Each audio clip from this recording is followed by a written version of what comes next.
नमस्कार दोस्तों, स्वागत है आपका हमारा न्यूज़ टीवी में। आज की सबसे बड़ी खबर, 7 मुस्लिम देश देंगे इजराइल को मान्यता। इजरायली फॉरेन मिनिस्टर बोले सऊदी अरब से बातचीत जारी, बहुत कुछ बताया नहीं जा सकता। इजराइल के फॉरेन मिनिस्टर अली कोह ने कहा है कि सऊदी अरब से डिप्लोमेटिक रिलेशन बहाल होने के बाद कम से कम 7 मुस्लिम देश इजराइल को मान्यता देंगे।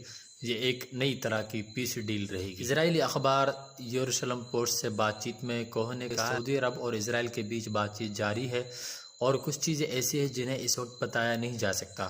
कोह ने कहा है कि बयान के लिहाज से अहम है क्योंकि पिछले हफ्ते सऊदी अरब के क्राउन प्रिंस मोहम्मद बिन सलमान ने फॉक्स न्यूज़ चैनल को दिए इंटरव्यू में साफ तौर पर माना था कि इजराइल से बातचीत अंजाम के काफ़ी करीब। पिछले दिनों इजराइल के प्राइम मिनिस्टर बेंजामिन नेतन्याहू ने यूएन असेंबली में भाषण दिया था कि इस दौरान उन्होंने मिडिल ईस्ट में पीस एग्रीमेंट का खास तौर पर जिक्र किया था। इसके पहले एमबीएस का बयान आया था और अब अली कोहन का बयान पर्दे के पीछे चल रही डिप्लोमेसी साफ साफ इशारा है। हालांकि अब तक अमेरिका ने इजराइल फॉरेन मिनिस्टर के मुताबिक सऊदी अरब के साथ अमन का मतलब है कि पूरे मुस्लिम वर्ल्ड के साथ सऊदी और इजराइल के बीच अमन बहाली होती है तो ये पूरे मुस्लिम वर्ल्ड के साथ बेहतर रिश्तों की दिशा में सबसे अहम कदम होगा। इसका फ़ायदा पूरी दुनिया को होगा। कोह ने कहा कि अमेरिकी राष्ट्रपति जो बाइडेन मिडिल ईस्ट के हालात को पूरी तरह बदलना चाहते हैं। अमेरिका में ये इलेक्शन ईयर भी है। खुद नेतन्याहू भी इस तरफ साफ इशारा कर चुके हैं कि दरअसल फ़लस्तीन के मसले पर सऊदी अरब अब तक इजराइल का सबसे बड़ा विरोधी रहा है। यूएई, बहरीन और मोरक्को जैसे देश कई साल पहले ही अब्राहम अकॉर्ड के जरिए इजराइल से डिप्लोमेटिक और ट्रेड रिलेशन कर चुके हैं। इजराइल से क्यों दूर है सऊदी अरब? इस्लामी दुनिया का लीडर माना जाता है। सऊदी अरब मुस्लिम वर्ल्ड में इमेज ख़राब नहीं करना चाहता।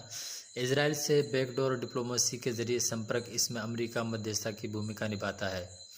क्या चाहता है अमेरिका? 2 महीने पहले अमेरिका ने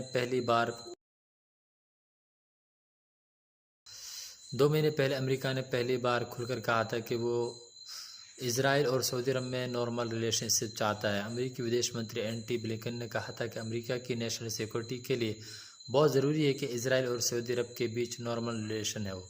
अमेरिका को इससे काफ़ी फ़ायदा होगा। इस टारगेट को हासिल करने में कुछ वक्त लग सकता है। ब्लिंकन के इस बयान के वर्ल्ड डिप्लोमेसी में बेहद अहम माने जाते हैं। इजरायली सरकार ने हाल ही में माना था कि सऊदी अरब से बैकडोर डिप्लोमेसी के तहत बातचीत जारी है और अमेरिका मीडिएटर का रोल प्ले कर रहा है। अमेरिकी फॉरेन सेक्रेटरी ने भरोसा दिलाया था कि वो इस प्रोसेस में फ़लस्तीन के मुद्दों के हितों को ध्यान में रखा जाएगा। तब इजराइल सऊदी मामलों के एक्सपर्ट तलाम शेजवानी ने कहा था कि सितंबर 2020 में अमेरिका ने अब्राहम अकॉर्ड कराया था। ये बहुत